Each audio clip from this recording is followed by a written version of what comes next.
राष्ट्रवादी युवती अध्यक्ष किरण माशाळकर यांनी केली युवतींच्या समस्यांची पाहणी व युवतींच्या समस्या सोडवण्यासाठी कायम तत्पर। पुणे स्वारगेट इथं घडलेल्या घटनेनं बसेसमध्ये महिलांवर गैरगोष्टी करण्यात आल्या, तर सोलापूरच्या ठिकाणी सुद्धा असेच बसेस पडलेले आहेत।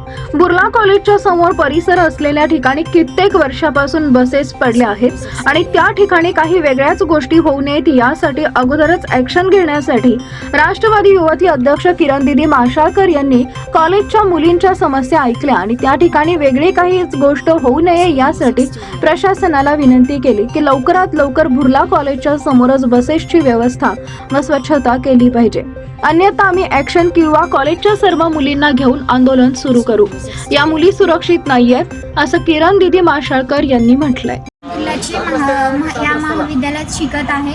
आमच्या कॉलेजच्या समोर हे बसेस पडलेले आहेत। कित्येक वर्षापासून आम्ही हे बसेस पाहत आहोत आणि हे बसेस असं पडीक पडल्या कारणाने इथं कित्येक जण मुलं वगैरे येऊन काही ते जे घटना घडून आहेत ते घटना इथे घडतात, ते घडू नये या कारणाने मी दीदींना विनंती करते की हे जे आहे ना बसेस पडीक पडलेले त्याच्यावर ॲक्शन घेऊन इथे जे अस्वच्छता आहे ते साफ करून आणि इथे एक कंपाऊंड बांधले पाहिजे अशी माझी दीदींना विनंती आहे आणि हे जेवढं लवकर होतील तेवढं बरं होईल असं माझं आग्रहाची विनंती आहे दीदींना।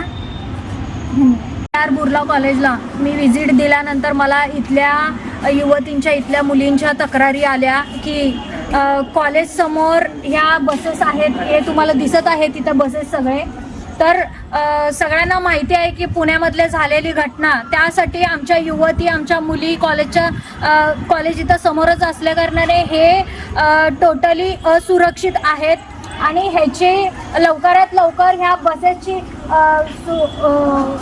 स्वच्छता केली पाहिजे। इथं आमच्या मुली सुरक्षित नाही आहेत आणि ह्याचा लवकरात लवकर डिसिजन घेऊन काहीतरी केले पाहिजे। मी प्रशासनाला विनंती करते की ह्याचा लवकरात लवकर ॲक्शन घ्यावे, नाहीतर आम्ही सर्व कॉलेजच्या मुली आंदोलनाला मैदानात उतरू आणि आमच्या पद्धतीने जसं आम्हाला ॲक्शन घ्यायचं आहे आम्ही त्या पद्धतीने निर्णय घेऊया। या मुली अजिबात सेफ नाही आहे मला असं वाटत आहे, तर त्याच्यासाठी मी यांची तक्रार ऐकलेली आहे, तर त्यामुळे मी आज या कॉलेजच्या ठिकाणी येऊन कॉलेजच्या मुलींसोबत हे तुम्हाला परिसर दाखवत आहे। इथे किती मुली इथं